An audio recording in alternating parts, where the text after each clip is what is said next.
Hello everyone, I'm Phil. Today I saw a research report from TD Bank regarding the outlook for the economy and finance, and I want to share it with you all. So, what's the impact of Trump being elected president? Actually, they have researched this and believe that the GDP growth will drop from 2.1% to 1.7% next year, that is, in the US. So, because of the tariffs, of course, other countries will retaliate. Right now, it's 60% on China, and for other countries like Canada and Mexico, it's 25%. On the other hand, he wants to stop the illegal influx of immigrants. Right. So these policies, and he also mentioned tax reductions, are expected to delay the central bank's interest rate cuts. It means that the previous rate cut, which was supposed to happen by the end of the third quarter of 2025, may now be pushed to 2026. It will only happen in the second quarter, which means the interest rate cut part is just a bit slower. It doesn't mean there won't be any cuts. So I hope everyone pays attention to this. Actually, we are still following this trend. Another point is about consumer confidence, right? So it is believed that the growth expectation will be lower starting from the third quarter. Additionally, what about the impact on Canada? The main impact is due to the increase in the 25% tariff, which means everything will become more expensive. Specifically, in terms of real estate, construction costs will definitely rise. Of course, the Canadian government is currently promoting policies like GST exemptions, which are some economic boost policies. However, they are still short-term policies and may not be able to address the significant challenge posed by the 25% tariff. Additionally, there is a reduction in temporary population, and the immigration minister has stated the need to reduce the number of non-permanent residents. This is also part of the current forecast. So the current forecast has just slowed down. It will only reach 42 million by 2027. So with the slowdown, how will the Canadian bank respond?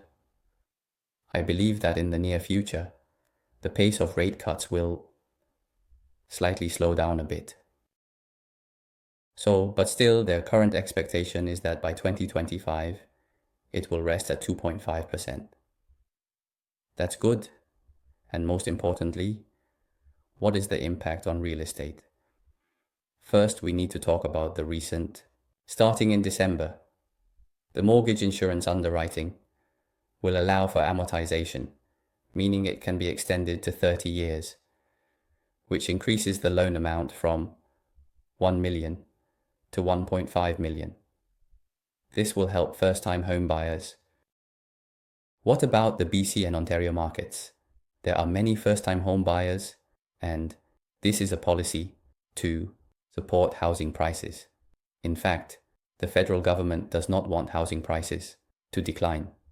These measures actually have some market manipulation elements involved. So when housing prices do not decline, there will be a level of support in the market. If we look at this report from TD Bank, as we can see, although the population growth is experiencing a slowdown, it may lead to the supply and demand will maintain a slight balance.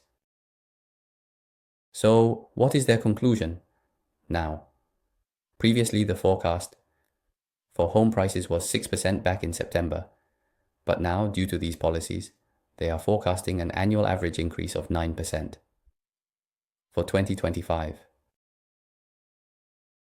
So, what about home sales? The sales situation should achieve a 15% increase this year. So this is the TD Bank report I saw today, and I think it's worth referencing. It can provide some insights for everyone. Additionally, let's take a look at the development of housing prices over the past year from January 2024 to now. So we can see that it has actually rebounded from the low point, and it has also tried again. It reached a low point around August, and now in September and October, it is recovering. I believe that in the coming days, if the trend of interest rate cuts continues, as mentioned earlier in the TD Bank report, the mortgage terms and mortgage insurance requirements have been relaxed. And I believe that in the future, by 2025, the chances of an increase are much greater than the chances of a decrease. So this is my sharing for today. Thank you all for watching. I'm Philip. I'm a registered real estate agent in Greater Toronto area. I have 20 years of real estate investment experience and work for big accounting firms and also 3 major financial institutions in North America. I wish my knowledge could help you. Thank you.